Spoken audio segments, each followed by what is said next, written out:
Well, over the weekend, the G8 finance ministers met in Italy and talked about planning exit strategies to wind back their economic stimulus packages amid growing, though still shaky, confidence about the prospects of a global economic recovery. Now, the leading emerging market economies are having their turn. Tomorrow, Brazil, Russia, India and China, together known as the BRIC countries, are holding their first ever BRIC summit. The meeting in Russia comes as the developing world argues for a bigger say in the running of global financial institutions, such as the IMF. While the world economy is expected to contract this year, the rapidly expanding BRIC economies are forecast to grow a relatively hefty 4.8%. To talk about this week's summit, I was joined earlier from our London studio by Jan Randolph, the head of sovereign risk analysis at IHS Global Insight. Jan Randolph, welcome to Late Line Business. Good evening. Given the times, the rise of the G20, the agitation of the developing world for a greater say on the global stage, how significant is this first BRIC summit? I think it is. It's the first time the leading emerging markets, we know them as BRICS, have come together and they're looking for common interest, but also interests that divide them.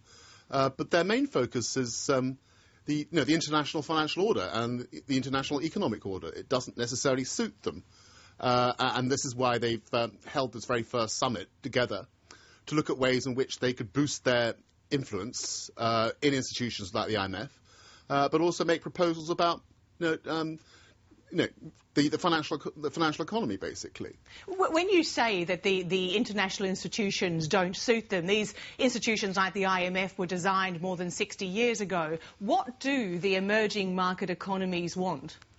Well, it comes down to influence, and they've realised that institutions like the IMF that have important policy roles to play, particularly in fighting crises. The power structure there reflects the share of sovereign shareholders, and that is imprinted into the power structures immediately after the Second World War.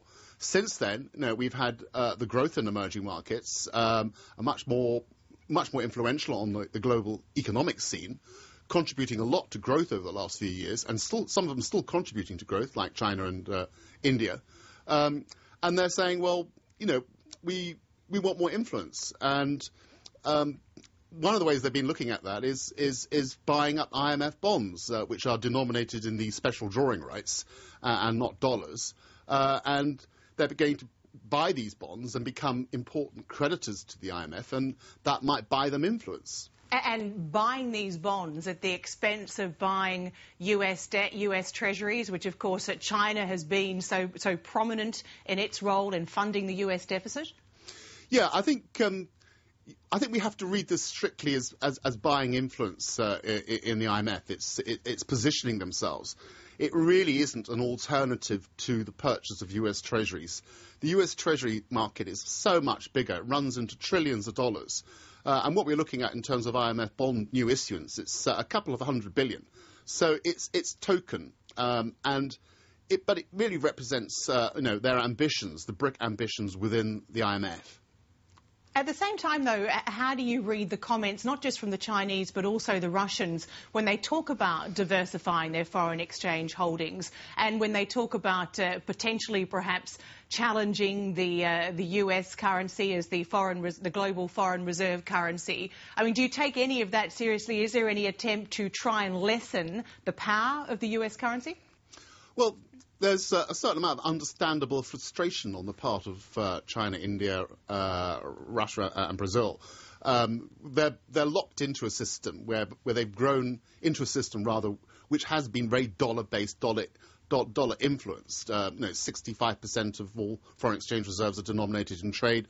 Most international trade is conducted in dollars.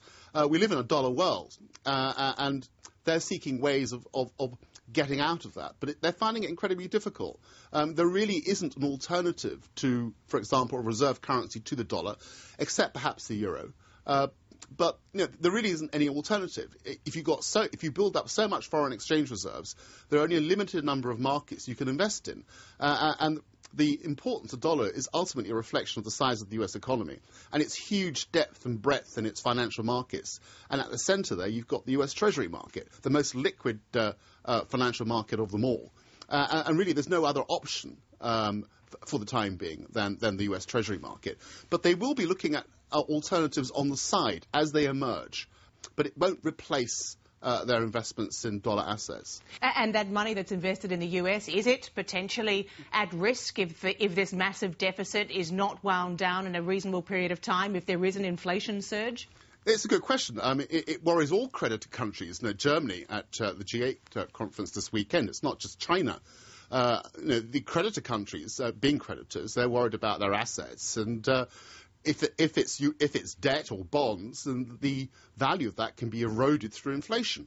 And what we're seeing in the West, in the UK and the US, is basically an orthodox monetary expansion, which the Germans have pointed out could potentially lead to an inflation surge if there isn't no exit strategy to draw back the ballooning balance sheets of the US Fed and others, and they're seriously worried about that. And their assets, their investments are at risk from inflation, and that's why they were keen to make sure that there are exit strategies as part of a contingency plan once all this stimulus is withdrawn. But that's not going to happen anytime soon. We're still the Western economies are still contracting. They're just contracting at a slower rate. So if we go back to where we started, this first BRICS summit tomorrow, if these four emerging market economies do get together, do decide to buy even more IMF bonds, do get a bit of clout, would it really make a difference? Will they really be able to, within the context of the IMF, challenge the traditional power structure which revolves around the US and Europe? They certainly want to increase their influence. The IMF is obviously delighted with the extra money, ammunition it needs now to fight crises where they may emerge.